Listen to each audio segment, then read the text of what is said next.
Hi, I gonna talk about something that I call the mold. And the mold that is mm, something that is shaping you. It's a form where you put in your life energy into this mold and it shapes you. So it gets a certain shape. And then at one point the mold is cracking and you are walking out of your old limited safe environment. So let's think that this is your true being that is being shaped by the mold. If we start from the beginning, the source energy, the oneness energy needs to split to create light and dark and blue and red and you and me and everything in order to experience something. So therefore the oneness, the unity energy splits up in infinite parts, and all these infinite parts we could make the analogy of a ray from the sun. And this ray I call the higher self. So it's the divine part of yourself, higher self. It's your divine being, your divine inner being. When it just leaves source, it's just pure. All these rays are pretty much the same. They're just leaving source energy, and the personality is then created out of this pure energy. So you incarnate somewhere and you start to gain experiences. And as a human being, the higher self is anchored in different places, but above all in the heart. And then the soul starts its journey, it's harmonic and works well. But after a while, you bump into painful experiences. Maybe you have a family and children, and someone dies, and this expands. So we end up in a world where we want to survive. And in this world we want to survive. We notice that when we do some things, we survive, and we find nice environments, and the grass is green, and we can eat, and so on. And then there comes a wild animal, or another tribe, and so out of this traumatic experience, we need a survival kit. We need to be fit to be alive, and this is a great experience so far. Everything is all right. We create something that I would call the egoic structure, and there is nothing wrong with the egoic structure. The egoic structure is there to keep you alive. It's important to be alive, right? So how could there be anything wrong with that? But as we progress, maybe you remember this thing here. So the split, and then I call it the involution, that we make ourselves more separate, more complicated, more sophisticated, but also we actually lose ourselves on the way. We create something, the mold, and the sum of all these traumas and experiences creates a personality.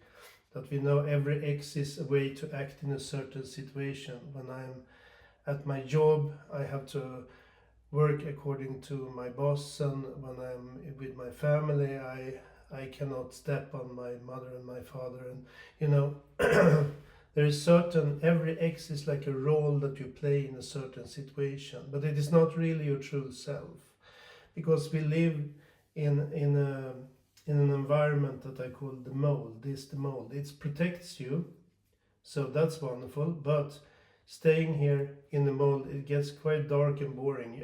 You get simply very much alone. And the mold says it's filled of rules and regulations. You cannot do this and you cannot do that.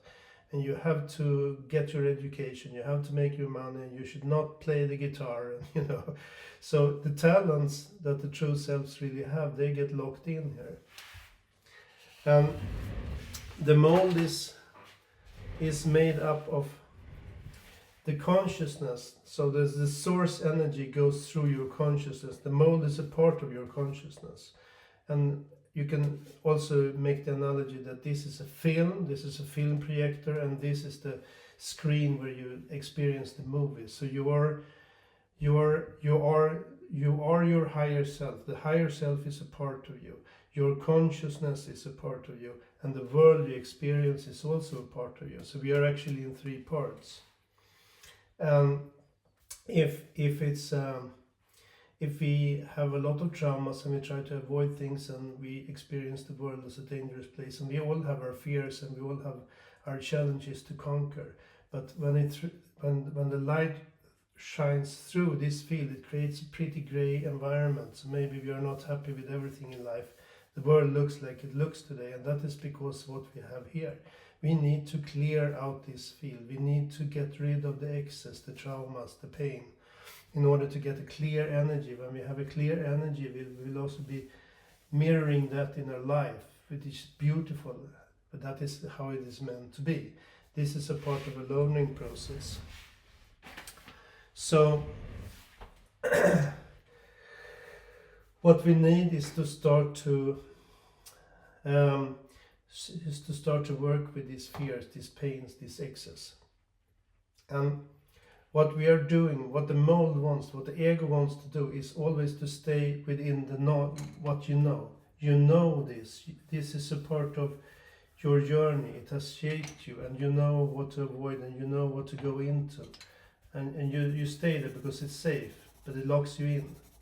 So at one part, survival is not the big thing, but still the energies are so strong that we keep super afraid to go outside here. You have to go outside the box to solve this problem, because the egoic structure only builds on what it already knows. So it's like this. You try to build a life here, and then it gets wobbly, and but what you need to do is to let your consciousness jump over here. That's scary, and we don't accept new knowledge if we are not safe with it. So we got this structure that we need to rely on an authority. Science tells you this is this, but we have to open our mind and get outside of the mold. And we are actually three parts, and I would like to explain that we have the source, the divine energy. Let's make it like this. This is a yellow middle of an egg, and then we have the white of the egg, which is round, and then we have the shell of the egg, which is a thin little thing that goes around there and protects everything.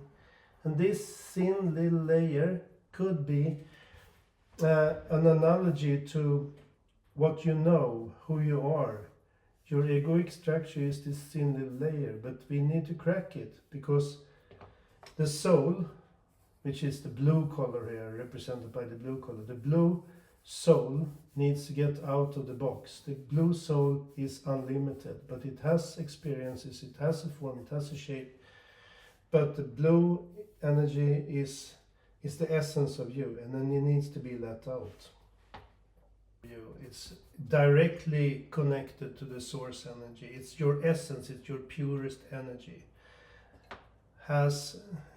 Tries to gain experiences to create a consciousness. The consciousness is the film that will be projected in your life. So what you have in your conscious and your unconscious, that is what you're seeing in your life.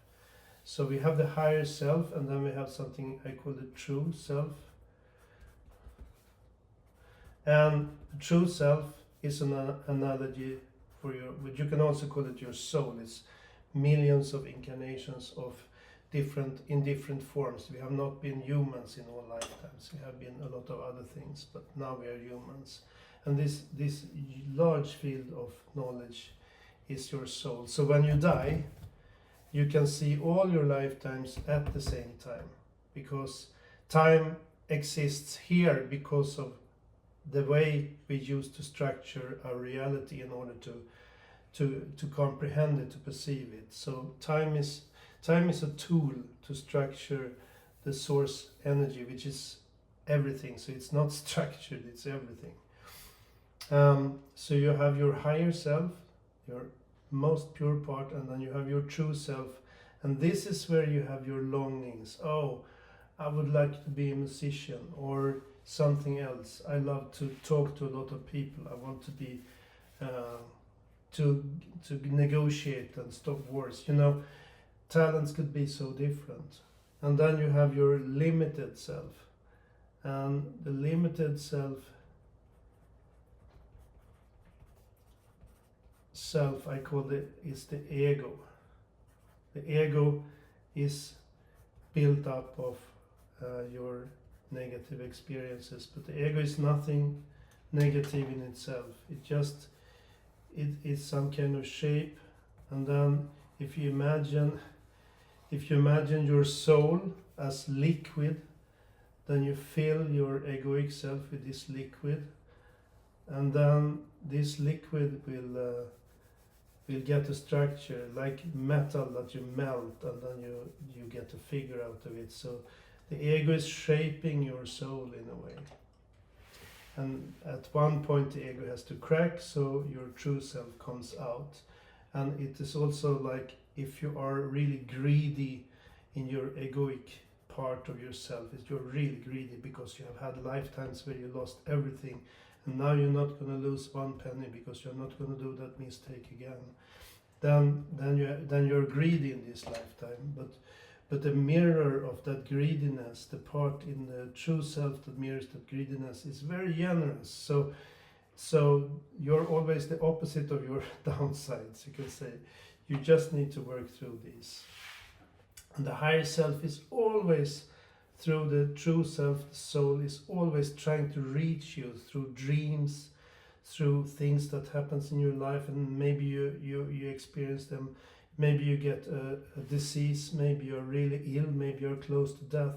But that experience in itself is something that makes you leap out of your ego. You have to go out of the box, because it's no longer relevant. You know, when you're close to dying, it's no longer relevant. And some people, they experience going through a tunnel. There is a lot of near-death experiences, and then they experience how they go through a dark tunnel. And the dark tunnel is our limited energies. And many times they experience that in the end of this dark tunnel, there is a person. Maybe if you have a Christian background, you see Jesus, or it could also be that you see your closed ones, your loved ones, your mother, your father, other people who meet you there. And then you go outside, and then you're connected with the soul. There was a guy who was a mountain climber, and he was dying, and he saw himself go out into his soul, and he said it was 10,000 larger than my life. And then eventually he got healed, and they got him down, and they got him back into life. But he said that this world that we are living in, it was like two-dimensional compared to what is above. So what we are trying to do is we are trying to merge the higher self with the life here. So when the ego, when the fear is relieved, so let's say we heal the fear, we heal it here. So let's make the green color of the healed part. Then all of a sudden the landscape down here shifts, and we experience love and joy, and every connection that is made is higher self coming through. So the higher self, which is a ray from God, comes in here, and then the ego cracks, and then we have another being here which also opens up. Let's say it's a friend, and you're sitting at a cafe, and you have this wonderful talk, and you haven't met this guy for 14 years, and now all of a sudden there is so much connection, and both of your molds are breaking. What is happening is that the higher self here goes in to this person, and the higher self here goes into your person, and the connection is made between you. And can you see what's happening here? So we have the source split energy somewhere, which turns into one ray, which is you, which turns one ray that is him. But when the energies meet here, the source energy is back. And that is when you really are on your track. Then your source energy is back. So this meeting could be you working in your garden and with your flowers, and the flowers also have a higher self. Believe it or not, a little insect has a higher self. A planetary system, the planet in itself has a higher self. So when you get connected in any way, it could be walking in nature, it could be reading a book, it could be meeting a friend, it could be playing squash, it could be anything, but then the source energy is back. So the split needs to go out, create colors so you can paint a painting, and then you experience the painting and the source energy is back. That's the magic. This is a picture of how it's supposed to be. The flow of life is harmony. The idea with the creation is harmony, love, and that the divine energy can mirror itself into a wonderful mirror, which could be like the life on this planet Earth. So imagine your body. I've said it before. If you cut yourself and it gets infected, then it blocks the energies, right? So let's imagine the mole here as a wound. You have cut yourself because you have been in wars, you have lost your closed ones, you have had struggles, you have tried to survive, and your children died because you didn't have food. It's strong emotions. The emotions keeps this pattern together. The emotion is what's tying the reality together. So we need to work with these emotions. And if you cut yourself and your wound is infected, it's like getting stuck. It doesn't heal. But once you start clearing, you don't have to invent the wheel. The harmony is already there. Once you can clear the dirt out of your wound, once you can clear that, the body automatically heals. The same thing is with the universe. The idea is harmony and balance and perfection. And you don't have to create that perfection. You have to get rid of what is blocking you. And that is the mold. And the mold is where you're boxed in. So you need to go outside of your own thinking.